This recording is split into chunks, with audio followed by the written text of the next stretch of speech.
देश को अब स्कूल, कॉलेज और यूनिवर्सिटीज़ की ज़रूरत नहीं है।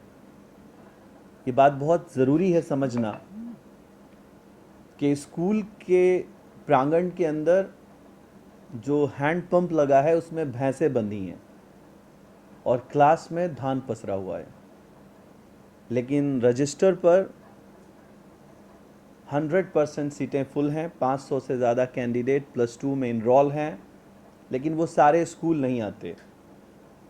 बिहार के टॉपर हो जाते हैं, सीबीएसई बोर्ड में टॉपर हो जाते हैं और वो कभी स्कूल नहीं आते। और एक तरफ कानून कहता है कि अगर कोई छात्र 12वीं क्लास के अंदर 70% की अटेंडेंस नहीं रखता तो वो कानूनन +2 के एग्ज़ाम में बैठ ही नहीं सकता।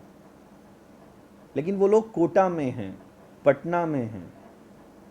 9 से 5 कोचिंग का व्यापार चलाने वाले लोगों ने स्कूल के प्रांगण को पूरी तरह साफ कर दिया है, लेकिन तनख्वाह टाइम पे चली जाती है। टीचरों की बहाली में हंगामा बरपा हुआ है। स्कूल शिक्षा का सबसे बड़ा प्रांगण है। एक बार शिक्षा व्यवस्था ख़त्म हो गई, वो देश ख़त्म हो गया। अब बात करते हैं कॉलेज की। दर्द में ये वीडियो रिकॉर्ड करते हुए आप ये फील कर सकते हैं कि मैं उनको हरामखोर कहने में भी ज़रा सा संकोच नहीं कर रहा कि वो हरामखोर देश के, और मैं इस हरामखोर को गाली नहीं समझता, हराम के खाने वाले को पद दिया जाता है कि वो हरामखोर है और वो देश का हरामखोर। कम से कम शिक्षा और मेडिकल के सेक्टर्स को छोड़कर अगर कोई क्राइम कर रहा होता तो शायद ये वीडियो बनाने की ज़रूरत नहीं पड़ती। लेकिन अगर देश के नौजवान, देश के लोग कच्चा बादाम के गानों पे नाच रहे हैं और हॉस्पिटल्स में वो नर्स बहाल किए जा रहे हैं जिन्होंने कभी कॉलेज में पढ़ाई नहीं करी, मैं बात कर रहा हूँ नॉन अटेंडिंग पैरामेडिकल कोर्सेज़ की, मैं बात कर रहा हूँ नॉन अटेंडिंग जीएनएम की, मैं बात कर रहा हूँ नॉन अटेंडिंग एएनएम की। ये बहुत ही सीरियस विषय है जिस पर मैं सुनकर समझकर झिल्ला सा गया कि ऐसा कैसे हो सकता है।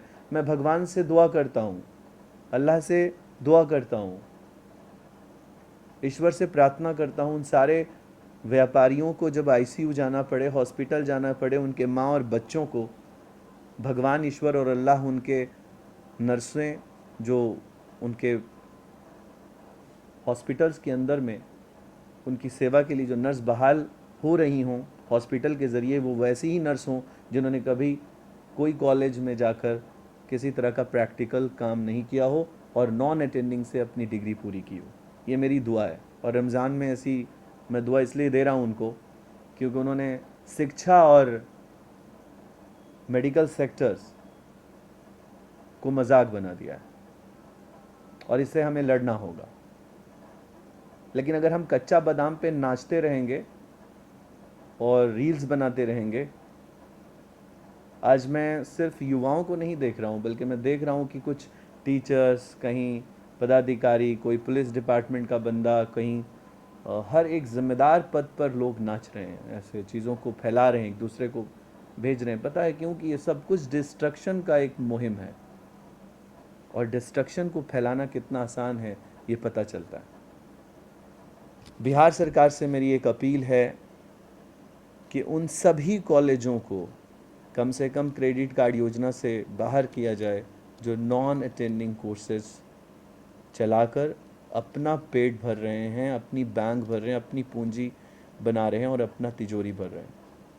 कम से कम बिहार से शुरू हो। और मैं पंजाब के सरकार से, आम आदमी पार्टी के मुखिया से, जिनकी सरकार अभी आई है, मैं उनसे बहुत प्रभावित रहा हूँ जीवन में। मैं उनसे ये कह रहा हूँ, आपने स्कूल की व्यवस्था को कायम करके देश को एक संदेश दिया है।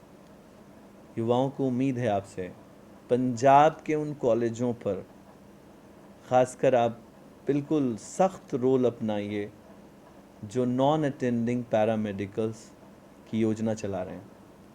मैं मध्य प्रदेश के मुखिया और उनके मुख्यमंत्री से कहना चाहता हूँ, मध्य प्रदेश नॉन अटेंडिंग का एक मरकज़ बना हुआ है और ख़ासकर पैरामेडिकल सेक्टर्स में, ख़ासकर जीएनएम में, एएनएम में क्या होगा जब हमारा मेडिकल सेक्टर और एजुकेशन सेक्टर इस कदर डैमेज हो जाएगा